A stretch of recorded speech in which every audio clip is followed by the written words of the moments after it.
JBM.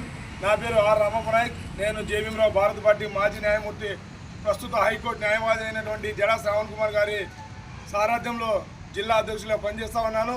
ఇవాళ ముఖ్యంగా ఉరవకొండ నియోజకవర్గంలో మొన్నటి దిన ట్రీట్మెంట్ సరిగా అందక ఒక పిల్లవాడు చనిపోవడం జరిగింది.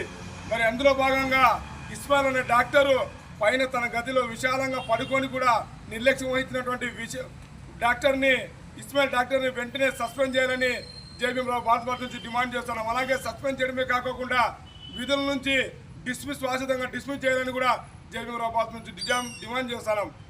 అదేవిధంగా మనం చూసుకున్నట్లయితే ఇదే గవర్నమెంట్ హాస్పిటల్లో సూపరింటెండెంట్గా విధులు నిర్వహిస్తున్నటువంటి చౌదరి గారు తన సొంత ప్రైవేట్ క్లినిక్ పెట్టుకొని జానకిరామయ్య పేరుతో హాస్పిటల్ నడుపుతూ లక్షలాది మంది దగ్గర లక్షలు దోపిడీ చేయడమే కాకుండా గవర్నమెంట్ హాస్పిటల్కి ఎవరైతే వస్తున్నారో అక్కడ తన మనసులను పెట్టి అక్కడ ఉన్నటువంటి పేషెంట్లందరినీ తన ప్రైవేట్ హాస్పిటల్కి మళ్లించుకొని అక్కడ ప్రైవేట్ హాస్పిటల్లో వాళ్ళ దగ్గర నుంచి డబ్బులు దండుకోవడం జరుగుతూ ఉంది.